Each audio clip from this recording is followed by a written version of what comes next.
नमस्कार बच्चों, कैसे हैं आप लोग। उम्मीद करती हूँ आप लोग बहुत अच्छे होंगे।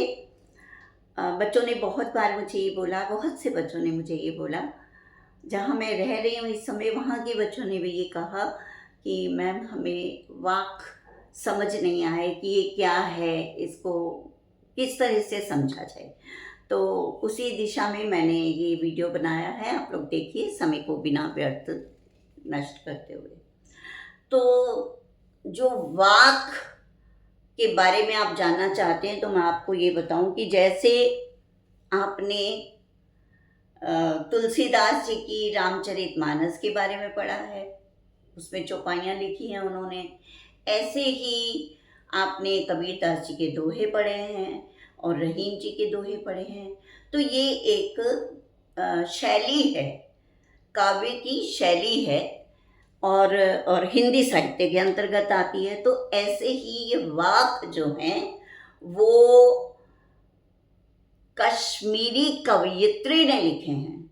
ये कश्मीर की एक कवयित्री हैं ललद्दत, मैंने यहाँ लिखा है ललद्दत जो है वो कश्मीर की एक कवयित्री हैं और उन्होंने वाक लिखे हैं। ये कश्मीरी विधा है, कश्मीरी शैली में आता है ये, और इसको वहाँ के साहित्य की एक बहुत बड़ी जो है एक आम भाषा के रूप में, जब क्योंकि जैसे कबीरदास जी थे या रहीम जी थे, उन्होंने क्या किया था कि जो आडंबर हमारे धर्म में आ चुके थे उनके विरोध में वो उतरे थे कि जैसे पत्थर पूजे हरि मिले तो मैं पूजू पहाड़, ता से तो चक्की भली पीस खाए संसार। तो इस तरह से ये जो है उन्होंने धर्म में जो आडंबर थे, जो दिखावा था, उनको खत्म करने के लिए उस समाज में इस तरह से लिखा था। ऐसे ही वहाँ की जो कश्मीर की कवयित्री थी जिनका नाम ललद्दत था, उन्होंने वाक शैली में आपकी पाठ में जो ये पूरा पाठ है वाक का, ये उसमें लिखा है उन्होंने। अब मैं आपको बताती हूँ कि पहला उन्होंने क्या लिखा है, मैंने अपनी डायरी में नोट किया हुआ है। रस्सी कच्चे धागे की खींच रही मैं नाव, जाने कब सुन मेरी पुकार करे देव भव सागर पार। पानी टपके कच्चे सकोरे व्यर्थ प्रयास हो रहे मेरे, जी में उठती रह भूख घर जाने की चाह। अब यहाँ पर कवित्री ने बड़ा अच्छा उदाहरण लिया है। कवित्री ने कहा है कि मैं कच्चे धागे से अपनी नाव खींच रही हूँ। अब यहाँ पर नाव सिर्फ नाव नहीं है, वो जीवन रूपी नाव है, अर्थात उन्होंने अपने जीवन को एक नाव माना है और उस पार जाना मतलब भगवान की प्राप्ति करना। तो भगवान की प्राप्ति के लिए ये जो जीवन हमें मिला है, इस जीवन को सत्कर्म में लगाते हुए, अच्छे कर्मों में लगाते हुए वो परमात्मा को प्राप्त करना चाहती हैं। अब यहाँ पर जब उन्होंने कहा नाव, तो आप लोग घबरा जाते, कौन सी नाव? तो ये जीवन रूपी नाव है और वो किससे खींच रही है उसे? जब हमें इस पार से उस पार जाना होता है तो हम नाविक ढूंढते हैं जो नाव को खेता रहता है और आपको उस पार पहुंचा देता है। इसी प्रकार कवित्री कह रही हैं कि मुझे सत्कर्म करते हुए, इस संसार की मोह माया में न पड़ते हुए, अच्छे कर्म करते हुए मुझे अपने प्रभु के पास जाना है, अर्थात मुझे अच्छे कर्म करते हुए अपना जीवन समाप्त करना। अर्थात ऐसे नहीं कि आए और सांसारिक मोह माया में पड़ गए और फिर चल दिए, ऐसा नहीं। तो मैं जीवन रूपी नाव को अपने श्वासों से खींच रही हूँ। श्वासों को उन्होंने कच्चा धागा माना है। अब कच्चा धागा क्यों माना है?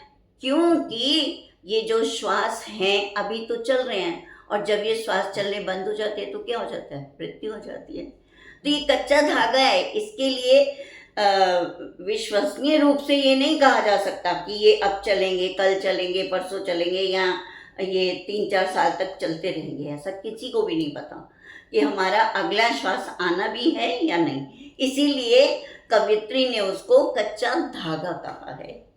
और वो क्या कर रही है? परमात्मा को पाने के लिए, अर्थात इस जीवन को सार्थक बनाने के लिए वो चल रही है इसके भरोसे। और उसकी बात कहती है कि कच्चा जो सकोरा उन्होंने जीवन को कहा है, वो किस लिए कहा है कि वो भी कच्चा है। जब आप किसी कुम्हार से बर्तन लेने जाते हो, घड़ा लेने जाते हो, तो क्या करते हो, उसमें पानी डाल के देखते हो कि कहीं उससे पानी टपक तो नहीं रहा।